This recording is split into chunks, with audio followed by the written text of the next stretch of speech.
ક્યાં છે આ ગંગા? ક્યાં છે? આજે શેઠ કુંદન મલને ત્યાં ભજન ગાવા જવાનું છે અને આ હજી નથી આવી. ગંગા ભજન ગાશે અને હું સોનાના સિક્કા ગણતી હોઈશ. ભગવાન જુઠ્ઠું ન બોલાવે. મને તો ખબર જ નહીં કે ભક્તિને પણ આવી રીતે વેચી શકાય. પણ આ ગંગા માનશે? નહીં જ માને, નક્કી નહીં માને. અરે એ તો ફક્ત મંદિરમાં જ ભજન ગાતી હોય છે, લોકોની સામે તો ગાતી જ નથી. અને એમાં જો એને ખબર પડી ને કે મેં એની ભક્તિને આમ સોનાના મોલે વેચી છે તો નક્કી એ પોતાનો જીવ આપી દેશે, પણ ભજન તો નહીં જ ગાય. શું કરવું ચમકુ? હવે કરવું શું? શેઠ કુંદનમલના પૈસા પાછા આપી દેવા? એનું સોનું પાછું કરી દેવું? ના રે ના, ભગવાન જુઠ્ઠું ન બોલાવે. પણ આ જમકુ પણ એ બલાનું નામ છે જે એકવાર ત્રાગુ કરે ને તો એનું ત્રાગુ જોઈને પથ્થરમાંથી પણ પાણી રૂપે આંસુ નીકળે.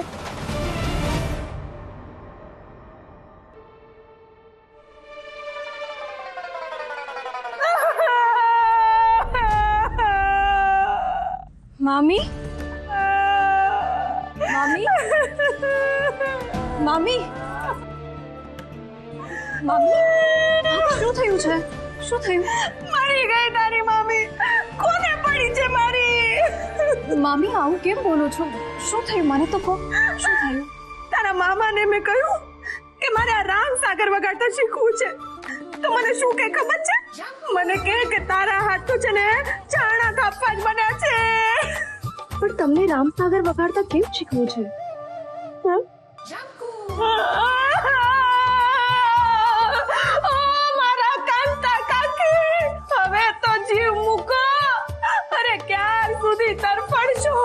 તમારી પારાવાર પીડા તો અહીંયા ઈશ્વર પણ નહીં સમજી શકે. ના ના મામી, આવું ના બોલો. ઈશ્વર તો આપણામાં જ વસેલા છે. સાચે જ ભાણીબા? હા બિલકુલ. તો એટલે મારા કાકીનો જીવ અવગતે નહીં જાય? એમની અંતિમ ઈચ્છા પૂરી નહીં થાય તો પણ? અંતિમ ઈચ્છા? હા, અમારા કાંતા કાકી એટલે અરે ભગવાન થતા રહી ગયા એટલા પવિત્ર આત્મા. અને આ તારા બાપુ જ્યારે મંદિરે ભજન ગાય છે ને ત્યારે ટાઢ હોય કે તાપ હોય, વાદળ ગરજે કે પછી વીજળી ચમકે, પણ એ ભજન સાંભળવા પહોંચી જાય. ખૂબ જ ધાર્મિક લાગે છે. હા, પણ હમણાં બે દિવસ પહેલા ભજન સાંભળવા નીકળી રહ્યા હતા અને રસ્તામાં જ ઢળી પડ્યા. જીવ તાળવે ચડી ગયો છે એમનો.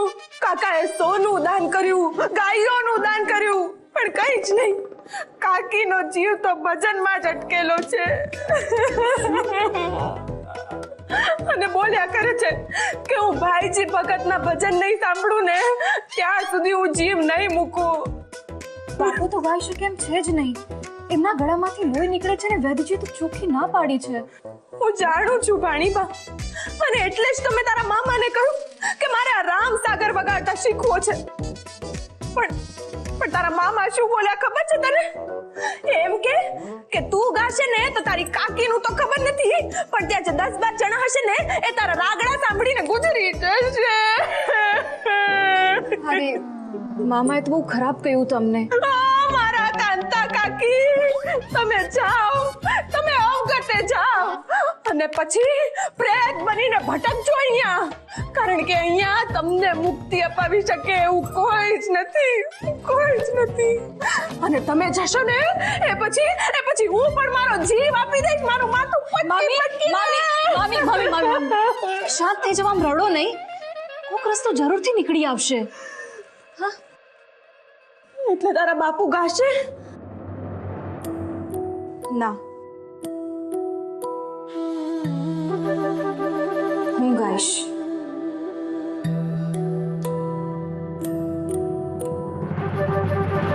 ના, પણ તું તો લોકોની સામે ગાતી જ નથી ને.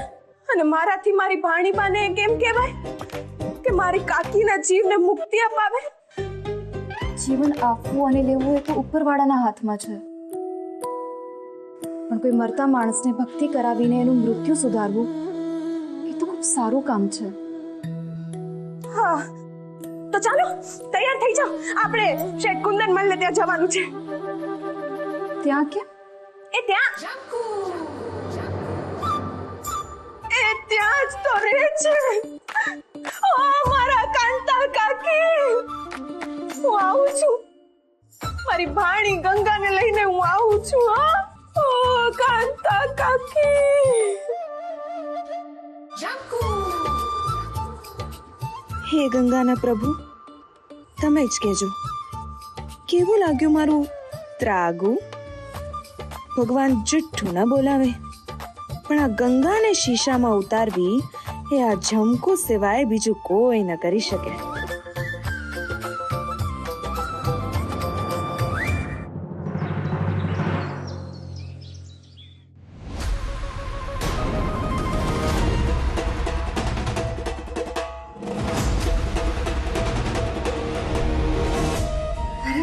વાહ, તમે જ્યારથી તમે મારા કમળને નવું જીવન આપ્યું છે, મારો કમળ પણ તમને મનોમન ભરી ચૂક્યો છે.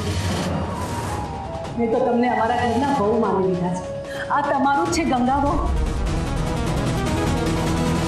આવી કોઈ તમને બોલાવતું નથી, બેસો. તારા બાપુએ હાથ પાડી એ ખેતરે ગયા છે. તો આ જીભાઈ બોલાવતા હશે. મેં એને બહાર મોકલ્યો છે. તો મૂળજી, હું જ્યાં સુધી એને ના કહું ત્યાં સુધી બહાર આવવાની મનાઈ છે.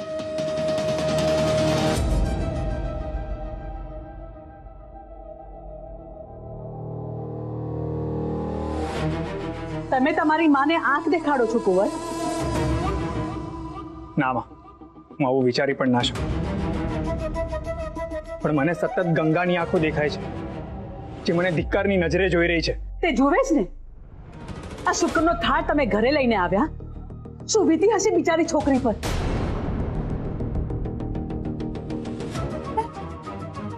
તું સગાઈની ના પાડીને આવ્યો. તું સગાઈની ના પાડીને આવ્યો. તને જરાય દયા ના આવી તારી મા ઉપર? મેં એને ના નથી પાડી, એણે મને આ પાછી આપી છે. ના, એવું બને જ નહીં. અરે મેં એની આંખોમાં જોયું છે, એ તારી કેટલી કાળજી રાખે છે. બેટા, તું પણ તો એને પ્રેમ કરે છે ને? માં, તમે જેને પ્રેમ કહો છો એ સન્માન છે, જેમને એકબીજા પ્રત્યે ભારોભાર છે. અને તમે દીકરા, સન્માનમાંથી જ પ્રેમ જન્મે. સન્માન છે નહીં, સન્માન હતું. તમે એના મરજી વગર એના ઘરે ચાલ્યા ગયા હતા ને આ લઈને, એમાં એને લાગે છે કે મેં તમને મોકલ્યા હતા. તો હું ગંગાને કહી દઈશ ને કે આમાં કહરનો કોઈ જ રાગ નથી. અરે હું અધૂરી થઈ હતી તમારા બંનેના લગ્ન કરાવવા માટે. પણ હું તમને ફરીથી કહું છું કે મારે સંસારના કોઈ બંધનમાં નથી જોડાવું. ગંગા જેવી દેવી તારા જીવનમાં હશે ને તો ગંગાને પણ સંસારમાં કોઈ બંધનમાં નથી જોડાવું. કેમ? કેમ કે જેમ મને મારી શક્તિની સાધનાના કારણે કોઈ બંધન નથી જોઈતા, એમ જ ગંગાને એની ભક્તિની સાધનાના કારણે કોઈ બંધન નથી જોઈતા. એમ? હવે સમજ્યા? હા, શું સમજ્યા? મને બધું જ સમજાઈ ગયું છે કે તમારા બંનેના વિચારો કેટલા મળતા આવે છે.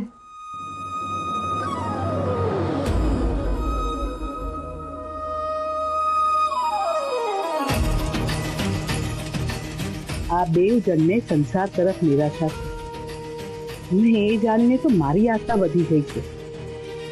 ગંગાના લગ્ન થશે તો આ જ ઘરમાં થશે, કેમ કે આ જ છોકરી મારા દીકરાનો જીવ બચાવી શકશે.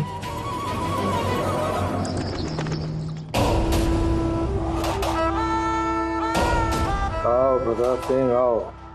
શું થયું કીધી? ગંગા લગ્ન માટે માની કે નહીં? માની જ જવાના હતા, પણ આ પેલો કહળ વચ્ચે આવી ગયો અને બાનો ગળા લૂંટી ગયો.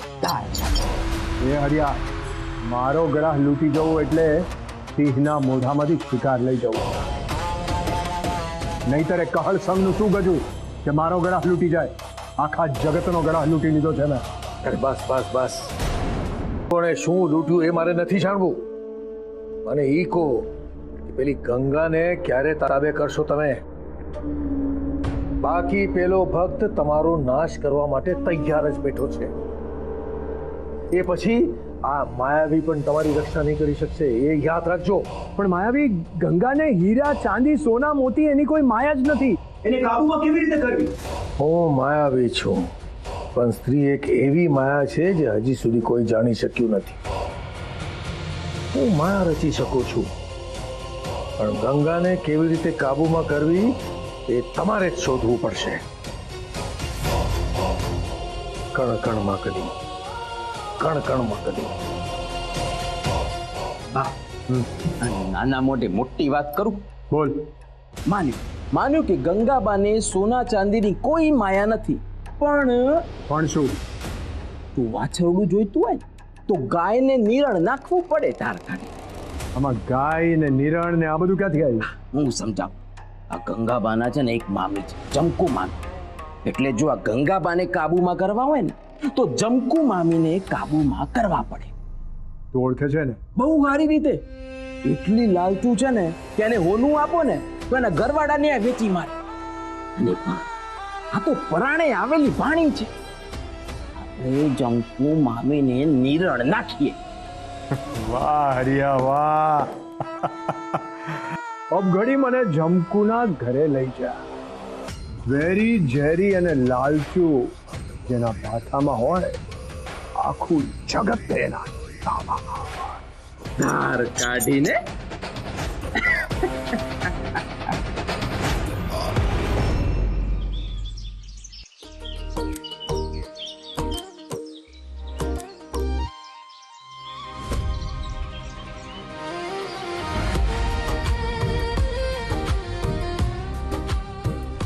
ચમત્કારો વિશે તો ઘણું સાંભળ્યું હતું, પણ આજે મારી આંખે ચમત્કાર જોયો છે. તારું ભજન સાંભળીને એવું લાગ્યું કે મેં ઈશ્વરને સામે ભાળી લીધા હોય, અને પછી તો નાગરાજ આવ્યા અને આ કહલને જીવનદાન મળ્યું. તમે એમને શુકરની છાબડી સાથે મારા ઘરે મોકલીને મારી લાગણીઓ સાથે જે ક્રૂર મજાક કરી છે, એથી મને કેટલી પીડા થઈ છે એ તમને નહીં સમજાય. ભક્તિ એ મારા જીવન અને આત્માનું અંતિમ ધ્યેય છે. કારણ કે આ સોનું, ચાંદી, હીરા, મોતી આ ભૌતિક સુખનો મને જરાય મોહ નથી. હું તો વરી ચૂકી છું વૈરાગ્યને. માએ સાચે જ ગંગાનો ઘણો જીવ દુભાવ્યો. જેને લગ્ન ના કરવા હોય એને કોઈ દબાણ કરે તો શું થાય એ હું ના સમજી શકું તો બીજું કોણ સમજે. મારે ગંગાની માફી માંગવી જોઈએ અને કહી દઉં કે તમારી જેમ મારે પણ આ સંસારના બંધનોથી દૂર જ રહેવું છે. તમે જે આ શુકનનો થાળ પાછો આપ્યો છે એ ઘટના પછી મારા મનમાં તમારા માટે માન ખૂબ જ વધી ગયું છે. કોક તો એવું છે આ સંસારમાં જે આ ભૌતિક સુખોને ભૂલીને પોતાની મરજીથી જીવવા માંગે છે, અને એ મરજીની પાછળ ભક્તિ છે જેનાથી લોકોને શક્તિ મળશે. હું अब ઘડી જાઉં છું ને ગંગાની માફી માંગી લઉં છું.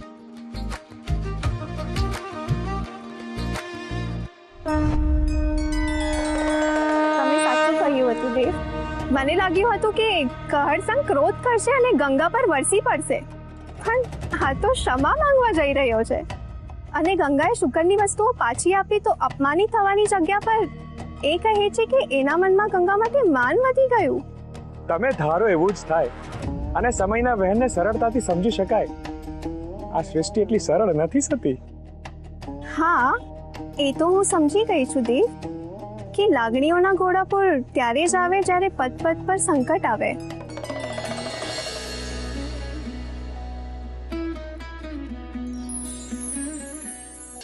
અરે અરે અરે જમકુબેન, ને આમ ભજનનો જરા આનંદ તો લેવા દો. ભગવાન જુઠ્ઠું ન બોલાવે, પણ ભજનથી પેટ નથી ભરાતું. એના માટે તો ભોજન જ જોઈએ ને. હા, તે ભજન પછી ભોજનની વ્યવસ્થા રાખી છે ને?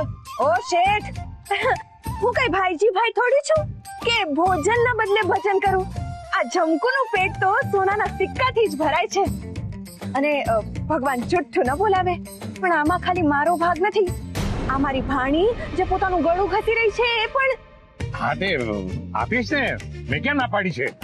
જો આ ભજન હજુ પણ ચાલુ રાખવા હોય ને તો વચન મુજબ મને હજી સિક્કા આપી દો. હા હા આપું છું ને. હાલો હજી આપો. હાલો. બહુ અધીરા છો હા તમે જમકુબા. હવે હું ભજનનો આનંદ લઉં. હા ગંગાબેન ગાય છે ને ખરેખર દિવ્યતાનો અનુભવ થાય છે. ઓ દિવ્યતાનો અનુભવ.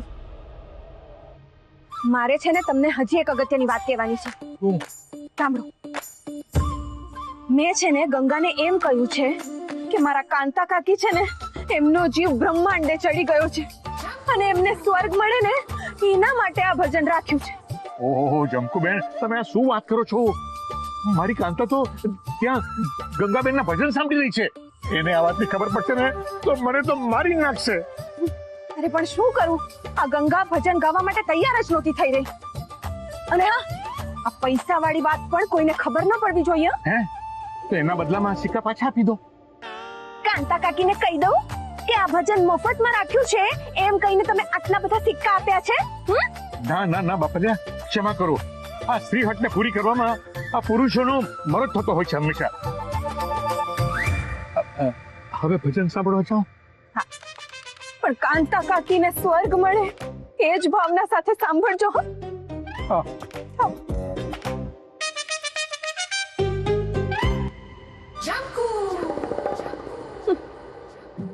આ કુંદનમલને મફતમાં ભજન સાંભળી લેવું હતું ને, પણ આ ગંગા એમ કઈ મફતમાં ભજન થોડી કરે. અરે આ ઘર ભજનથી થોડી ચાલે છે.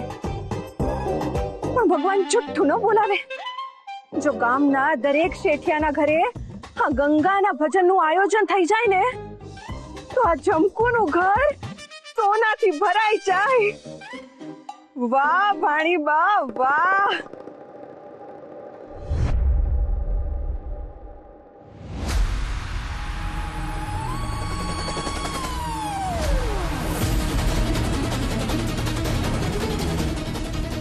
સોનું ચાંદી હીરા મોતી આ ભૌતિક સુખનો મને જરાય મોહ નથી. તો ભરી ચૂકી છું વહેલા.